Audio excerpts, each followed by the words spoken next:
Assalamualaikum warahmatullahi wabarakatuh. Waalaikumsalam warahmatullahi wabarakatuh. Alhamdulillahirabbil alamin. Wassalatu wassalamu ala asyrafil anbiya'i wal mursalin sayyidina wa maulana Muhammadin wa ala alihi wa sahbihi ajmain.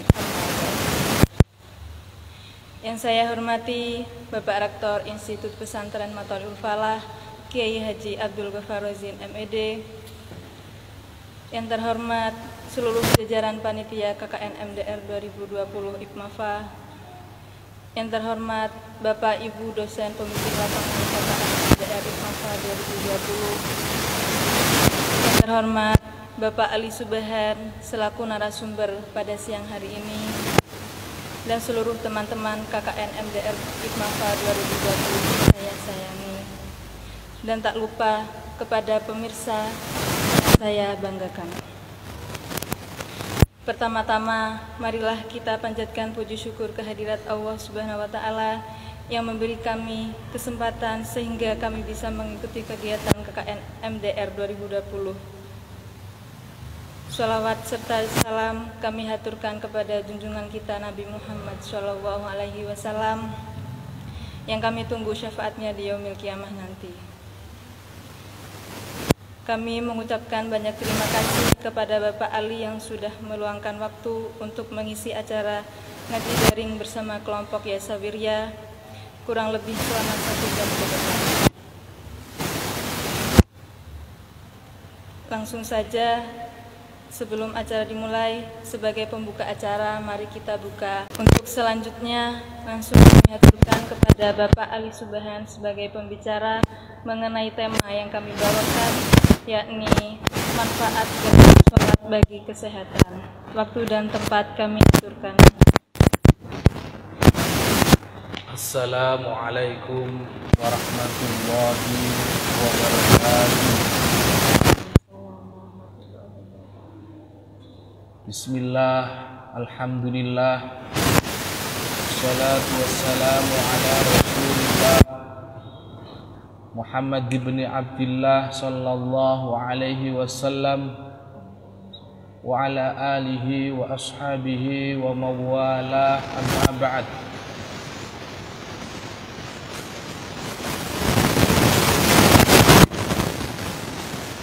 Dan kami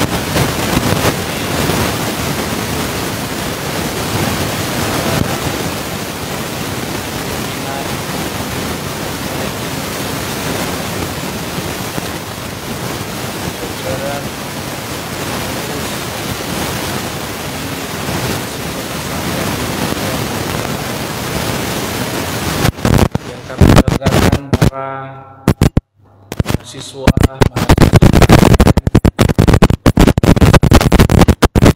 periode 2020 di pesantren Mathalul Falah dan para pemirsa pengajian atau ngaji yang diselenggarakan pada pagi hari ini.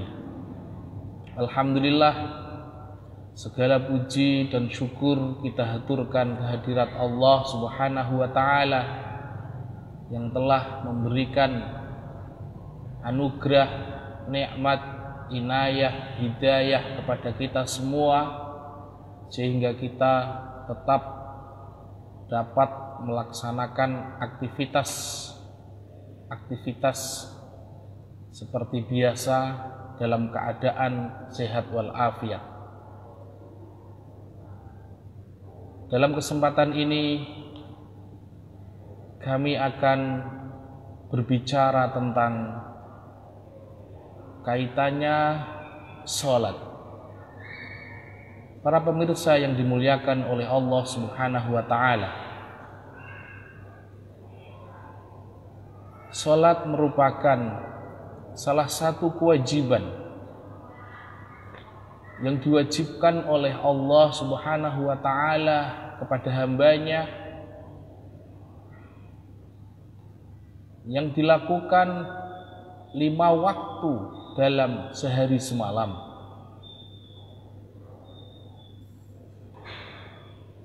Kalau kita lihat dari segi makna sholat adalah doa,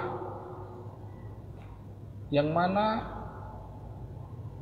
mulai dari dimulainya sholat sampai ditutupnya sholat dengan salam diisi dengan ucapan-ucapan doa kepada Allah Subhanahu wa ta'ala.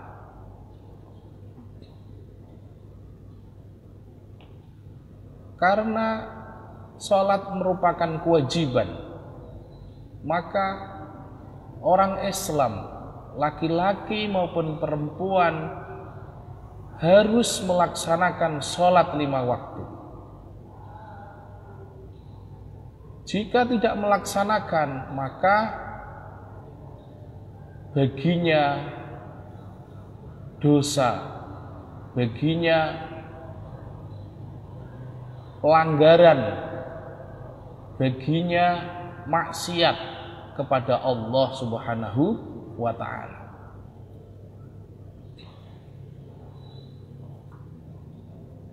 Kalau kita tinjau lebih dalam lagi, ternyata sholat merupakan ritual atau ibadah yang mempunyai nilai-nilai yang berkaitan dengan jasmani maupun nilai-nilai yang berkaitan dengan rohani. Banyak fadilah atau keistimewaan yang muncul, yang didapatkan ketika orang melaksanakan sholat. Di antaranya firman Allah Subhanahu wa ta'ala dalam kitab suci Al-Quran, innas sholata tanha 'anil fahsya'i wal munkar, bahwa sholat dapat mencegah perbuatan keji dan mungkar. Artinya orang-orang yang melaksanakan sholat dengan sholat yang khusyuk, dengan sholat yang thama'ninah, dengan sholat yang sesuai ajaran Rasulullah Sallallahu Alaihi Wasallam, maka orang-orang yang melaksanakan sholat, dia tidak akan melakukan perbuatan yang keji dan mungkar, tidak akan melaksanakan atau melakukan hal-hal yang berbau dosa, berbau maksiat. Hidupnya akan lurus sesuai dengan ajaran-ajaran Allah Subhanahu wa ta'ala dan Rasulullah.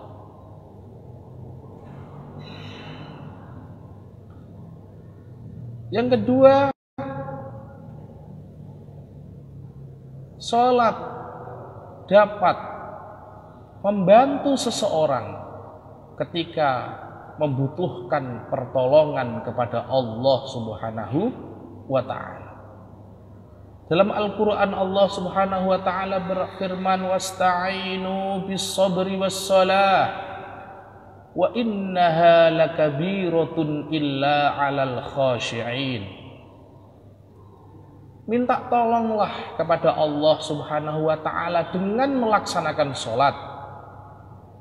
Artinya ketika seseorang mempunyai hajat, mempunyai kebutuhan, mempunyai cita-cita, mempunyai keinginan, dengan melaksanakan sholat, insya Allah akan ditolong oleh Allah Subhanahu wa ta'ala. Artinya melaksanakan sholat ternyata tidak hanya sekedar kewajiban, namun mampu membawa seseorang untuk bisa terpenuhinya, terkabulnya hajat atau kebutuhan-kebutuhan yang diinginkan selama hidup di dunia ini. Selain hikmah dua di atas, masih ada beberapa hal yang menjadi hikmah sholat. Di antaranya Allah Subhanahu wa ta'ala berfirman, "Idza massahu syarru jazu'a wa idza massahul khairu manu'a illal musallin alladzina hum ala salatihim daimun walladzina fi amwalihim haqqum ma'lum." Dari ayat ini bahwa sholat mampu menjadikan seseorang tangguh dalam menghadapi apapun yang ada di dunia ini. Karena manusia itu mempunyai sifat galau, mempunyai sifat selalu merasakan susah, takut. Itu sifat manusia. Dengan melaksanakan sholat, maka orang-orang yang melakukan sholat akan tangguh di dalam menghadapi problem, masalah yang didapatkan atau yang dihadapi dalam kehidupan di dunia ini. Manusia tidak akan bisa lepas dari problem, dari masalah. Dengan melaksanakan sholat, dengan rajin tidak meninggalkan sholat, maka akan terselesaikan semua permasalahan-permasalahan problematika yang dihadapi ketika hidup di dunia ini. Artinya, dengan sholat maka manusia akan tangguh dalam menghadapi semua hal yang ada di dunia ini. Para pemirsa yang dimuliakan oleh Allah Subhanahu wa ta'ala, Rasulullah sallallahu alaihi wasallam bersabda kaitannya dengan sholat, bahwa Rasulullah mengumpamakan sholat itu seperti air yang mengalir di depan pintu, di depan rumah. Air yang terus mengalir itu digunakan untuk mandi sebanyak 5 kali sehari semalam. Kira-kira orang mandi sehari semalam masih adakah kotoran yang nempel di badannya? Tentu bersih, tentu terang, cerah. Perumpamaan ini Rasulullah Shallallahu Alaihi Wasallam dijadikan sholat 5 waktu seperti air yang mensucikan seseorang yang melaksanakan sholat 5 waktu. Artinya, orang yang melaksanakan sholat 5 waktu, jiwanya bersih dari noda-noda dan dosa. Bersih suci seperti bayi yang lahir dari rahim sang ibu. Maka orang yang rajin melaksanakan sholat maka tidak punya dosa, tidak punya kesalahan yang berkaitan hakullah, berkaitan dengan urusan kepada Allah Subhanahu wa ta'ala.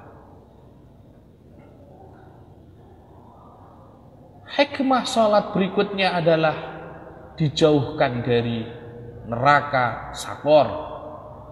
Di dalam Al-Quran Allah Subhanahu wa ta'ala berfirman, ma salakakum fi saqar, qalu lam naku minal musallin. Ada orang yang masuk di neraka, namanya neraka sakor. Setelah ditanya, hei manusia, kenapa engkau masuk ke neraka sakor? Qalu lam naku minal musallin, karena saya tidak melaksanakan sholat. Neraka sakorlah tempat orang-orang yang tidak mau melaksanakan sholat. Satu lagi hikmah sholat, masih banyak hikmah-hikmah sholat yang lain. Satu lagi, dengan sholat maka hati akan tenang, hati akan selalu tenang, selalu fokus pada hal-hal yang baik, hal-hal yang positif. Hati tidak ditarik, dibawa ke perbuatan-perbuatan yang tercela, perbuatan-perbuatan yang kurang baik. Allah Subhanahu wa ta'ala berfirman dalam kitab suci Al-Quran, alladzina amanu wa tatma'innu qulubuhum bidzikrillah, ala bidzikrillahi tatma'innul qulub.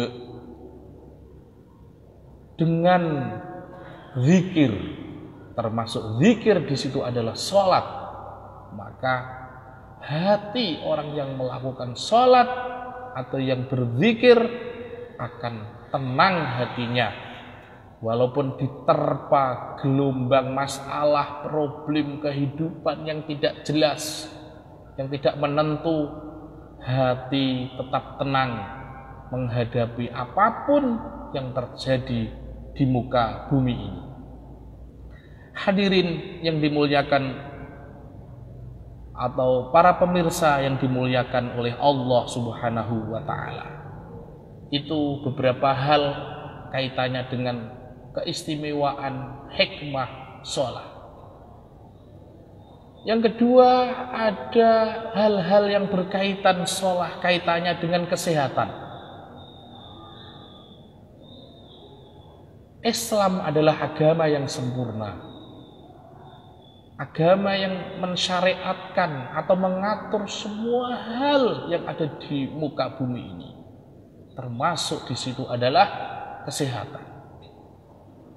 Kesehatan sangat ditekankan, sangat dianjurkan dalam Islam, karena dengan sehat orang Islam dapat melaksanakan aktivitas-aktivitasnya untuk memakmurkan bumi ini, untuk mengatur menjadi khalifah bumi ini, bumi pemberian atau ciptaan Allah Subhanahu wa ta'ala. Maka orang Islam harus sehat. Dalam sebuah hadis, al-aqlus salim fil jismis salim, akal yang sehat terdapat dalam tubuh atau fisik yang sehat. Kalau orang Islam loyo, banyak penyakit, maka tidak bisa berpikir jernih, tidak bisa untuk memakmurkan bumi ini, tidak bisa mensyiarkan hal-hal yang baik di muka bumi ini yang sesuai dengan anjuran perintah dari Allah Subhanahu wa ta'ala dan Rasulnya Nabiyuna Muhammad sallallahu alaihi wasallam. Kaitannya dengan sholat dimulai dari wudhu. Bagaimana orang berwudhu? Dimulai dari mencuci tangan, biar bersih tangannya, kuman-kuman yang nempel dari tangan karena habis melakukan aktivitas yang lain, bersih dengan wudhu. Dilanjutkan kumur-kumur, mengusap wajah, tangan, telinga, sebagian rambut kepala, kaki, dan seterusnya. Apa yang dilakukan di dalam wudhu merupakan bagian dari usaha atau bagian dari langkah-langkah bagaimana orang biar selalu tetap sehat. Setelah itu orang akan melaksanakan sholat. Begitu juga dengan sholat. Dimulai dari berdiri, tegak. Selanjutnya takbir, Allahu Akbar, mengangkat tangan, mengangkat tangan. Ya, setelah itu ditaruhnya tangan ke perut. Nah, beberapa gerakan ini merupakan gerakan-gerakan yang sangat bermanfaat untuk menjadi seseorang itu sehat jasmaninya.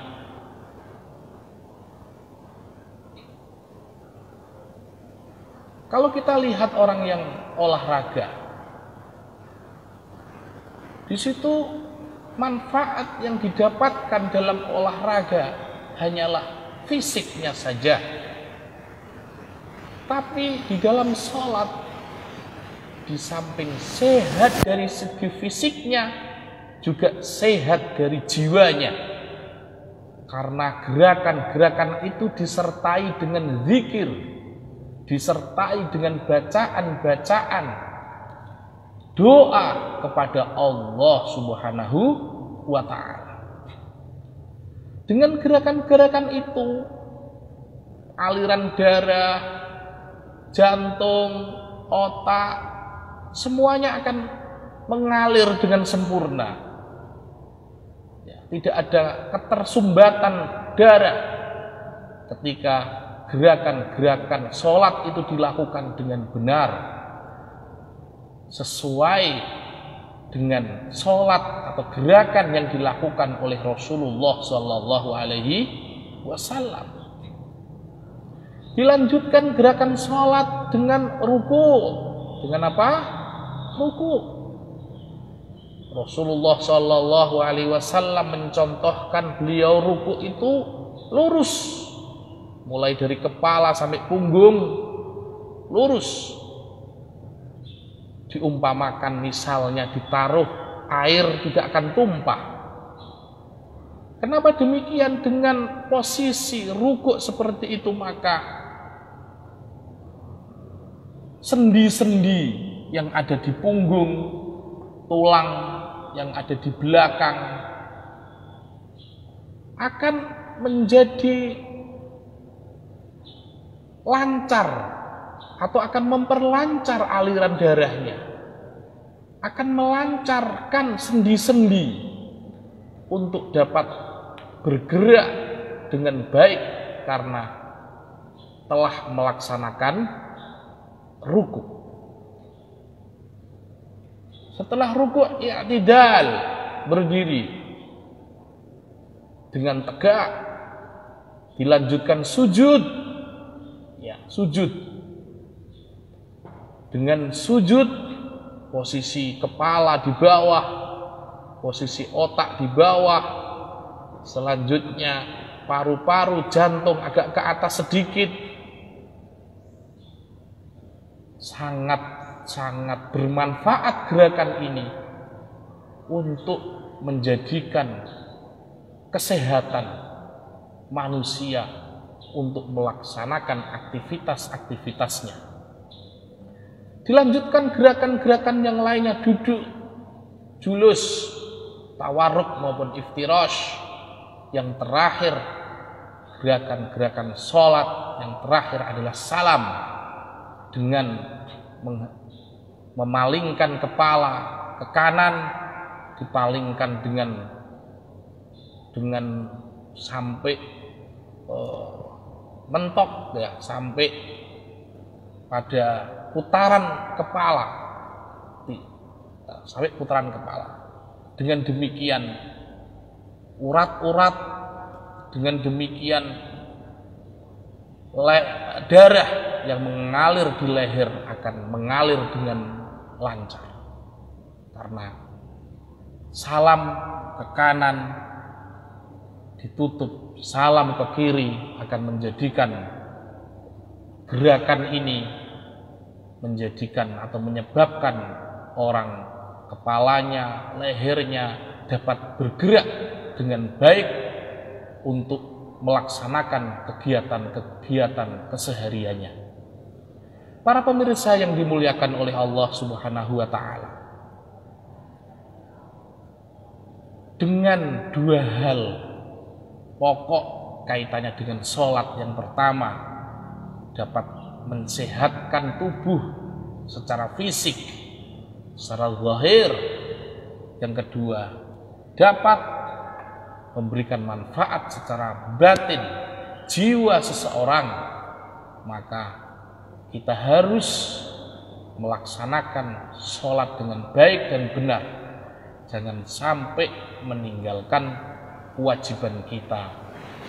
Di sini diantaranya adalah melaksanakan sholat lima waktu.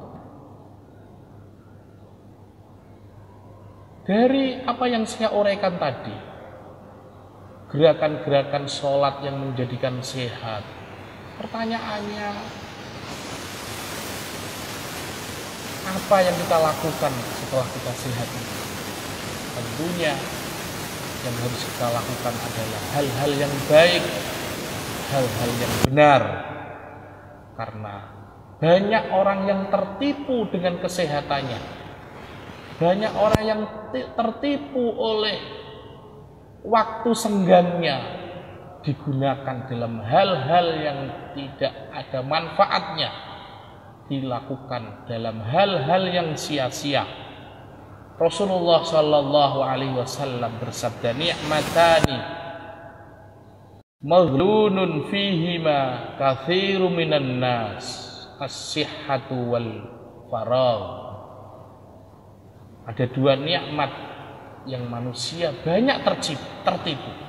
Yang pertama adalah nikmat sehat, yang kedua waktu yang senggang, yang kosong. Nah, dengan demikian mari kita gunakan nikmat kita berupa sehat ini, kita gunakan dalam melakukan hal-hal yang diridhoi, hal-hal yang disyariatkan, diperintahkan oleh Allah Subhanahu wa Ta'ala. Para pemirsa yang berbahagia, ini yang dapat saya sampaikan. Semoga dapat bermanfaat, dapat kita amalkan apa yang telah saya sampaikan tadi.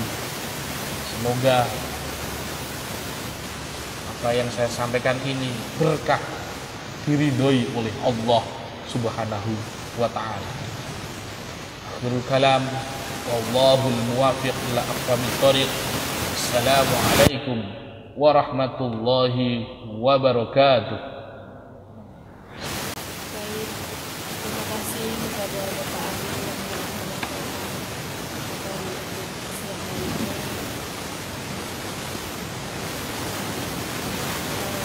Setelah tadi ada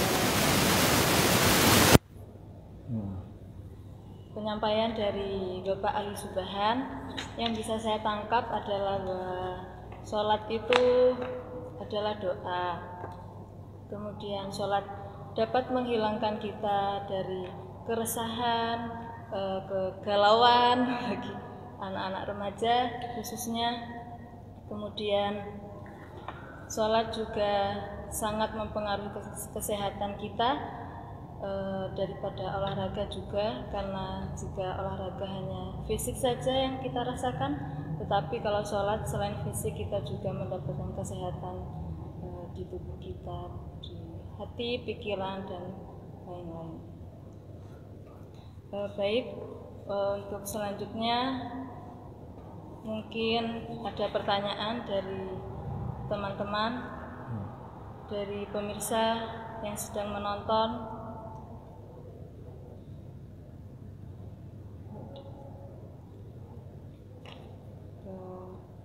Baik.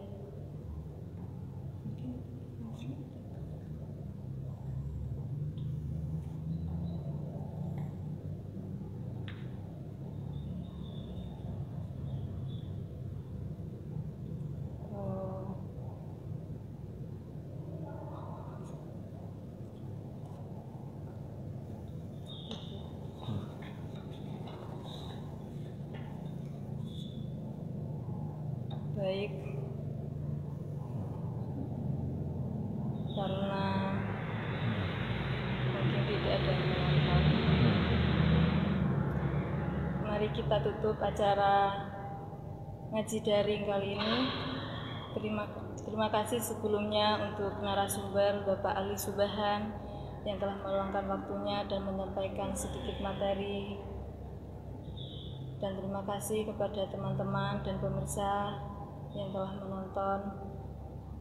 Semoga ngaji daring yang terlaksana ini dapat bermanfaat bagi kita semua. Kami mohon maaf apabila ada kesalahan, baik tutur kata maupun perbuatan yang tidak disengaja maupun yang disengaja. Akhirul kalam, wassalamualaikum warahmatullahi wabarakatuh. Waalaikumsalam warahmatullahi wabarakatuh.